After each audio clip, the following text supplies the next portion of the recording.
तपाईँको माझ चाहिँ म फेरि न्यू ब्लग लिएर आइसकेको छु। मैले चाहिँ यस्तो यस्तो किन गरेको भने मैले चाहिँ यस्तो यस्तो गरेर हानी परिसकेको छु। अनि मेरो चाहिँ कपाल बिग्रेको छ, म कपाल मिलाउँछु ल। अनि म चाहिँ आजको न्यू ब्लगमा चाहिँ के गर्न लागेको छु त तपाईँले पनि हेरिदिनु होला। म चाहिँ यो ड्रोको नामले देखेर सम्झिनु भयो। म चाहिँ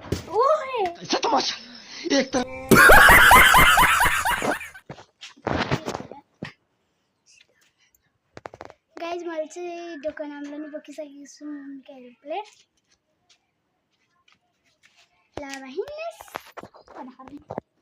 हामीले चाहिँ यति मकै बोकिसकेका छौँ। मम्मी र म भएर धेरै चाहिँ मम्मीले बोक्यो। म चाहिँ आज तपाईँहरूलाई नि मैले मकै बोकेको देखाउँछु अनि मेरो बारी पनि देखाउँछु। म कसरी मकै बिस्याउँछु पनि देखाउँछु। आज म सबै देखाउँछु, हेर्नु होला। मलाई चाहिँ भर्खर सर पकाएको थियो गाइज यहाँबाट, त्यही भएर अलिक सावधान हुनु होला, सतर्क हुनु। ओके सुतीको कपडा जलाएर राख्नु। अब चाहिँ हामी जाँदैछौँ। अनि यो चाहिँ हाम्रो धारा हो। मैले अब चाहिँ म जान्छु।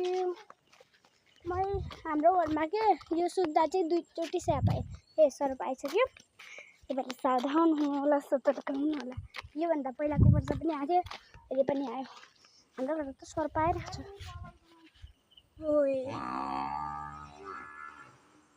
भएन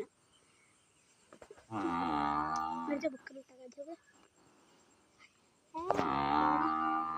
यो चाहिँ हाम्रो मस्जिद छ अनि यता पनि मकै छ।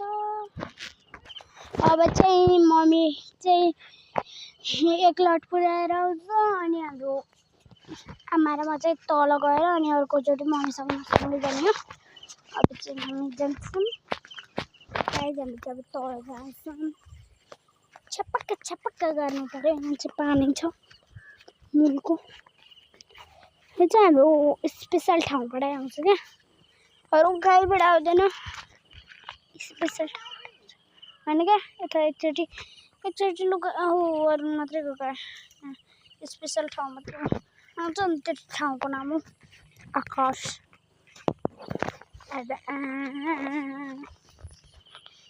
गाइज चाहिँ आमाले मकै भाजिरहेछ, म चाहिँ हान्दैछु। मनीहरू एकदम छ। अब मकै भाँचिदिन्छ आमाले। आमा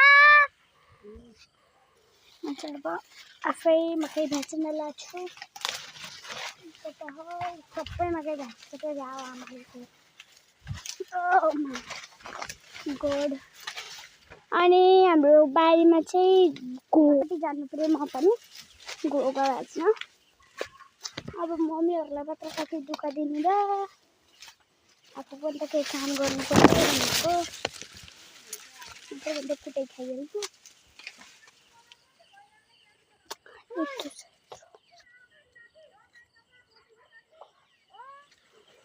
दुःख बाहेक छैन किनै छ यो पहाड।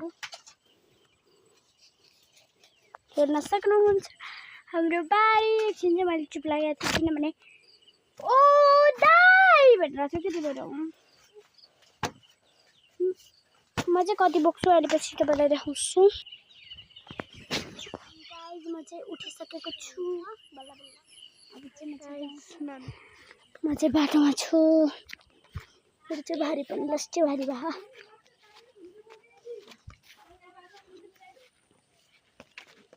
अब म चाहिँ एकछिन रोक्छु। म चाहिँ आइसकेको छु। यिनीहरू पनि बोक्न लागेका छन्। म चाहिँ गर्न लागेको छु। नाजियाको त्यस्तै भयो। अब उसको चाहिँ भारी चाहिँ टेढो भयो अरे, उसलाई भनेर म चाहिँ जानु पऱ्यो।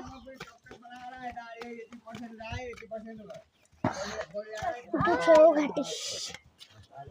यति धेरै भारी बोकेर जाने, यति धेरै भारी बोक्यो। जाने पर्यो होला। घाँटी दुखेछ क्या। के रे ऊ उताबाट जान्छ म यताबाट जान्छु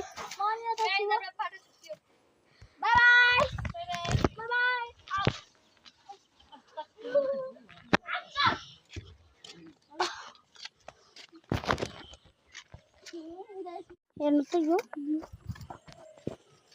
कस्तो आयो जा जाए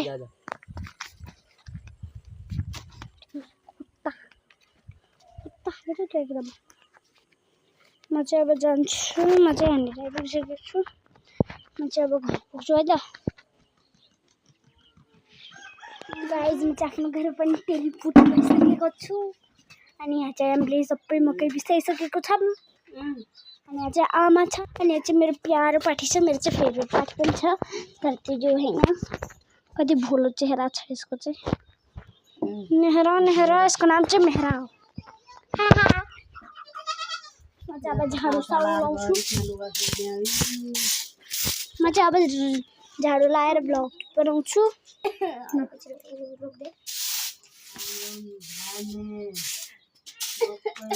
यहाँ चाहिँ नास्पाती छ पाती नास्पाती अनि हाम्रो चाहिँ ठुलो मकै पनि छ गाइज सानो मात्र होइन हाम्रो चाहिँ कहीँ सानो हुन्छ कहीँ ठुलो हुन्छ क्या बराबर चाहिँ कहीँ हुँदैन अनि हाम्रो गाउँबाट चाहिँ कस्तो मस्त भ्यू देखिन्छ तपाईँलाई पनि म देखाउँछु अगाडि हेर्नु है अगाडि ठ्याक्कै अगाडि देखिन्छ कति राम्रो भ्यू छ है अनि यहाँ चाहिँ मेरो भाइ नजिर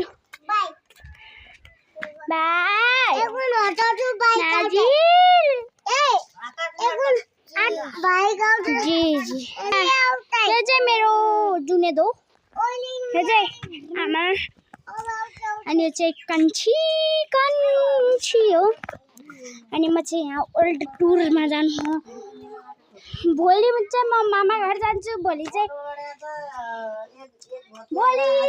आउँदैछ हाम्रो मामा घरको ब्लग म चाहिँ भोलि मामा घर जाँदा ब्लग बनाउने छु कहाँबाट बनाउँछु त्यो चाहिँ छैन आई एम भेरी छ्यालेक यहाँ चाहिँ मेरो यहाँ चाहिँ चोकेला हेर्नु मेरो 2 जोडा हातले नाप्नुपर्छ एउटा चाहिँ मैले समातेको नि त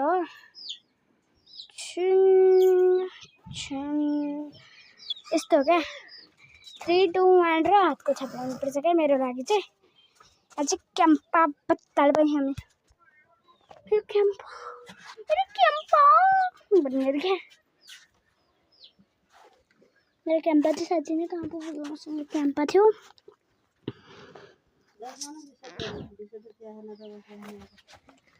म चाहिँ आँप खान्छु मैले चाहिँ किन आँप छोडेर गएको थिएँ क्या राष्ट्रमै जो सबै चोरहरूले चोरेर ल्याइदियो यार आँप पनि एउटा चाहिएन र कहाँको होला मिठो छ मेरो आँप चाहिँ लास्ट टाइम मिठो छ मलाई चाहिँ मेरो आँप चाहिँ जस्तो हुन्छ लाग्छ म खेर थाहा पाउनु नै भयो होला आजको लागि यति नै bye bye guys don't forget like comment share and subscribe bye bye